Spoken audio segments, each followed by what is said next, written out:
Baik, bayangkan ini dulu. Kamu terjebak macet di Jakarta, hujan turun, motor dari segala arah, truk potong jalur, dan di kepala cuma ada satu pikiran, kenapa dulu tidak beli SUV yang lebih besar, lebih tenang, dan lebih pintar. Jangan di-skip, karena dalam beberapa menit ke depan saya akan jelaskan kenapa Hyundai Palisade 2026 bisa jadi salah satu SUV paling pintar dan paling diremehkan untuk pasar Indonesia dan pembeli Asia, dan kenapa SUV Jerman mulai kelihatan kurang masuk akal. Kita langsung mulai. Hyundai Palisade 2026 tidak berusaha terlihat berlebihan. Mobil ini fokus jadi masuk akal. Kabin besar, nyaman dipakai harian, dan biaya kepemilikan yang tidak bikin stres 5 tahun ke depan.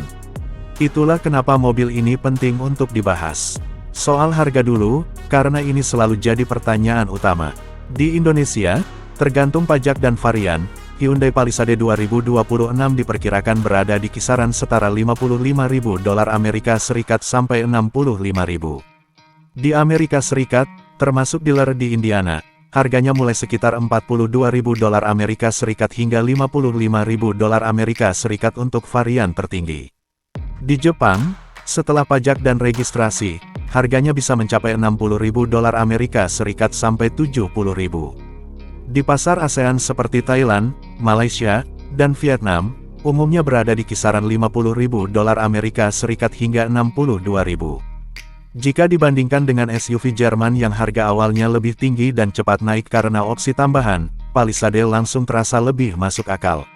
Sekarang kita bahas konsumsi bahan bakar, karena di Indonesia biaya BBM semakin terasa. Palisade 2026 tetap menawarkan mesin V6 yang lebih halus, dan juga opsi hibrid di beberapa pasar.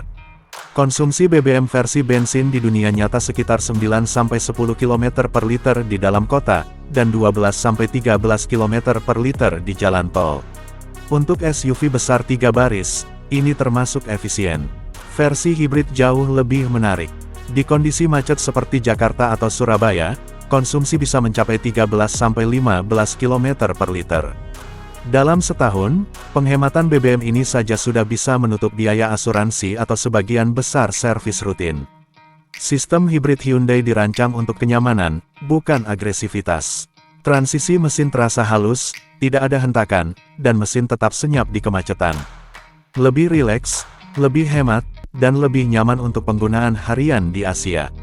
Biaya perawatan adalah keunggulan besar lainnya. Hyundai terkenal dengan biaya servis yang lebih rendah dibanding merek Jerman.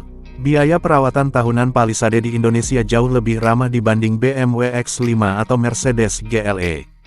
Jaringan bengkel semakin luas, suku cadang lebih mudah didapat, dan tidak perlu menunggu lama hanya untuk komponen sederhana.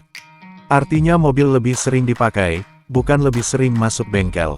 Nilai jual kembali juga penting, terutama untuk pembeli Asia yang biasanya ganti mobil setiap 5-7 tahun. Nilai resale Hyundai terus membaik. Palisade termasuk yang cukup kuat nilainya, apalagi permintaan SUV keluarga besar di ASEAN terus naik. Depresiasinya juga lebih masuk akal dibanding SUV Jerman dengan banyak fitur opsional yang nilainya turun drastis setelah masa garansi. Soal performa, Palisade itu jujur dan mudah dipahami. Di dalam kota, mobil ini terasa ringan untuk ukurannya. Setir enteng, visibilitas bagus, dan suspensi empuk menghadapi jalan rusak. Polisi tidur, aspal bergelombang, lubang kecil, semua dilewati dengan tenang. Di jalan tol, Palisade stabil dan senyap. Kecepatan tinggi tetap nyaman, dan suara mesin tidak mengganggu kabin. Menyalip juga terasa aman, tidak agresif, tapi cukup percaya diri untuk kebutuhan harian.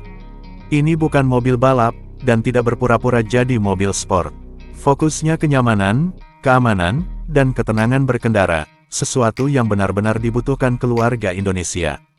Biaya kepemilikan jangka panjang adalah alasan utama kenapa mobil ini layak dipertimbangkan. Asuransi lebih murah karena biaya perbaikan lebih rendah. Suku cadang tersedia dan harganya rasional. Kampas rem, ban, filter, semua masih masuk akal. Bahkan setelah garansi habis, Palisade bukan tipe mobil yang bikin panik setiap kali lampu indikator menyala. Sekarang bandingkan sedikit dengan SUV Jerman. BMW X5 atau Mercedes GLE memang terasa lebih prestise dan sporty. Tapi harganya lebih mahal, asuransinya lebih tinggi, biaya servisnya besar, dan biaya perbaikannya bisa mengejutkan. Di kemacetan Indonesia, keunggulan performa mereka jarang terasa. Di jalanan sehari-hari, kamu tidak benar-benar memanfaatkan potensi mobil tersebut. Palisade memberikan sekitar 80% rasa mewah dengan tekanan finansial yang jauh lebih rendah. Kenapa Palisade cocok untuk jalanan dan lalu lintas Indonesia? Karena mobil ini besar tapi tidak ribet, nyaman tapi tidak manja, modern tapi tidak rumit. Ground clearance aman untuk musim hujan dan banjir ringan. Suspensi disetel untuk kondisi jalan nyata, bukan hanya jalan tol mulus. Kabinnya ideal untuk keluarga, perjalanan bisnis, antar jemput bandara, dan road trip antar kota. Untuk pembeli Asia di luar Indonesia, seperti Filipina, Thailand, atau kawasan Asia Timur, Palisade juga masuk akal sebagai SUV yang nyaman, andal, efisien, dan tetap terasa premium tanpa drama biaya tinggi. Jadi siapa yang cocok membeli Hyundai Palisade 2026? Jika kamu mencari SUV besar yang lebih hemat BBM dengan opsi hibrid, biaya perawatan masuk akal, nilai jual kembali stabil, dan benar-benar cocok untuk lalu lintas Asia, ini pilihan cerdas. Ini bukan soal pamer, ini soal keputusan yang tidak kamu sesali. Kalau video ini membantu kamu memahami cerita kepemilikan asli Hyundai Palisade 2026, jangan lupa tekan tombol like, subscribe channel ini, dan aktifkan notifikasi. Di sini kita bahas mobil apa adanya, biaya nyata, dan keputusan beli yang pintar. Sampai ketemu di review berikutnya.